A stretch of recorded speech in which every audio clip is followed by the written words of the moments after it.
All right, so as discussed back in the migration to 11.5, ABS component is being removed. We deprecated it back in 11.5. At the same time, we, for the most part, moved it to the new AO component class available in Abstract Office. With only, I think the only change was we removed dimensions from it. Otherwise, it was like a one-to-one. As of 12.0, we are completely getting rid of ABS component from Abstract component. In fact, that whole extension is going away. If you have need of that class specifically, if the AO component doesn't work for you, we recommend just copying the class from Abstract component and adding it to your own extension. That should work just fine.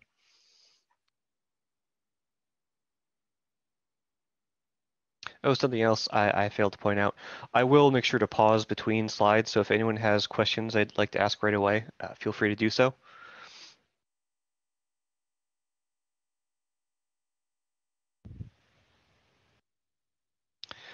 Abstract Office. So we've moved a lot of classes around. We had a whole bunch of classes that weren't really actively developed and put in moved any further. They're meant to be sort of starter classes, but in practice it was found that they typically didn't work so well for extensions to come off from. So there's a whole bunch of classes we're moving over to a new package, Abstract Office Legacy. For clarity, these classes aren't going away. They're not going to be deprecated or anything like that. It's just you want to call it the fact that these are not classes we're going to be actively developing going forward. We'll maintain them. We'll make sure they're still compilable. And if you're using any of these classes, they'll still work and we'll continue to support them. It's just they're not going to see any new development. There were some classes still in Abstract Office for the isometric view. Those have been moved to a new package within the elevations extension, IsoView. So now all of the elevation stuff should be in one place within that elevations extension. But apart from that, I don't think we even changed any class names. We just changed like where the class lives. And we also moved a bunch more classes relevant to materials down to abstract material. This includes, as you'll see in the migration guide, this includes some classes around I'll just say the new way of doing material legends. For those of you who haven't read it yet, there's nothing to be concerned about there with the new way.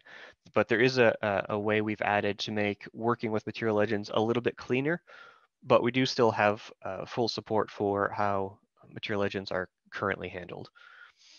So this is like an optional migration at this point, but the intention is the new way is a little bit cleaner and easier to work with.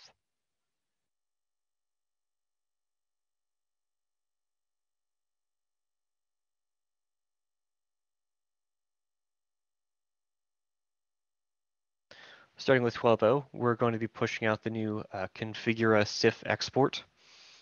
The PM, the Project Matrix CIF export, technically the class is still around.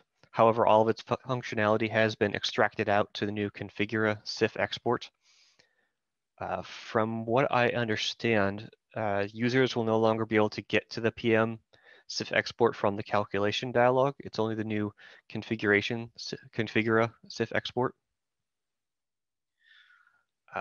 Basically, the only changes we actually made was that this CIF export is designed to put out CIF tags that are compatible with more endpoints, more vendors.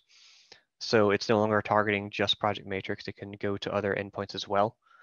So if you are already subclassing like the PM CIF export, it's recommended that you switch to the Configura CIF export.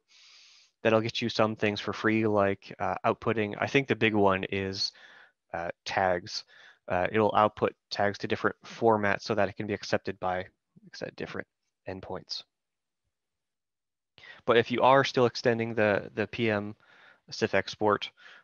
Again, that is just an extension of the AO CIF export, so it will still all work. There's not a required migration here.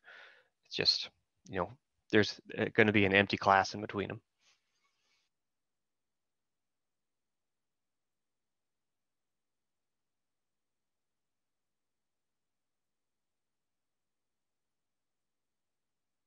Core properties have gone through quite a bit of changes, mostly for the sake of stability, stability in those who are using and working with core properties. Most of the, well, I think,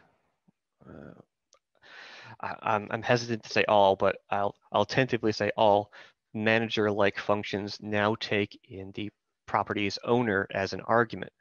For example, the core property function that just gets you a core property based on a key, or the function to change visibility, the functions to change the domains of core properties, all of these guys, all these now take in the owner of the property as an argument. A problem that was coming up a whole lot was that core objects were requesting changes to properties when they weren't even the core object displaying properties at the time. For example, throwing code into, say, prop change that will rebuild the properties, or changing the visibility of a property when that core object wasn't even the one displaying properties at the time. Maybe there was just a scheme apply that happened or something like that. So by adding in this additional argument, calling out the owner, the core property system can do this double check. Are you actually the owner of this property? And if not, it will just not actually perform the change. So this should make for a much more stable user experience. Part of what was required to make this happen, though, was we had a couple of helper methods available on the prop input setting: set visibility, enable, and disable. These have been removed.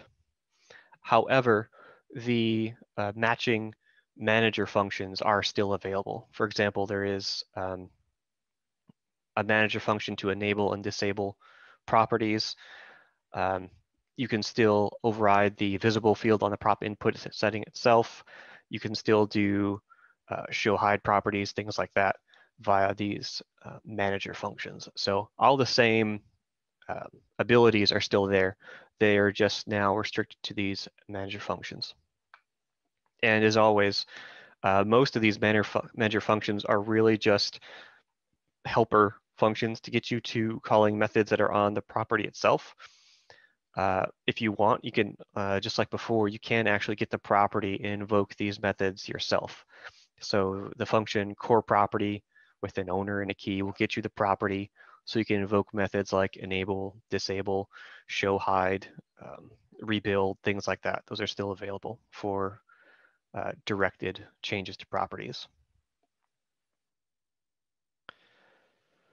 Another change that probably won't affect anyone in this call, but it's hard to say.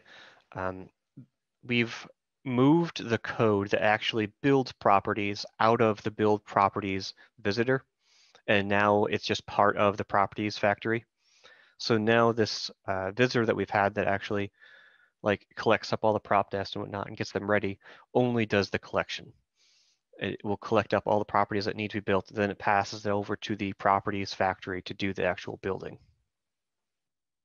Nothing has really changed in how they're built, but just the responsibility is moved from one place to another. So if you are overriding build properties visitor for the sake of changing how properties are built, this might be a change for you.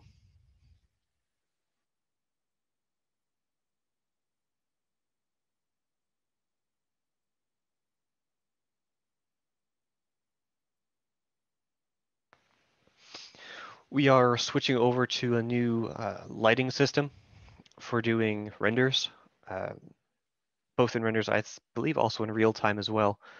I'm not going to go into too much detail on this, as we've already covered this during the developer conference. However, that video going over the new lighting system and also a bit on how to perform a migration from the old system to the new is all covered in this video up on our YouTube channel.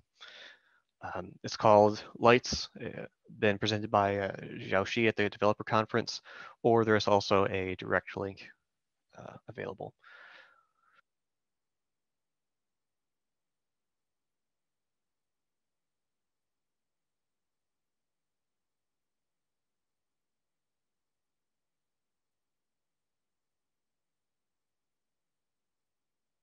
A small change down on Snapper.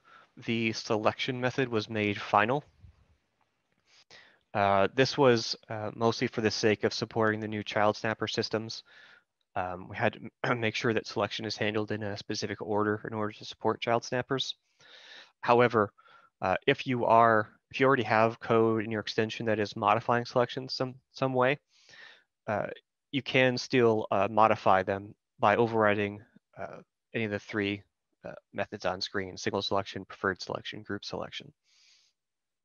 Changes here will be respected by the selection method.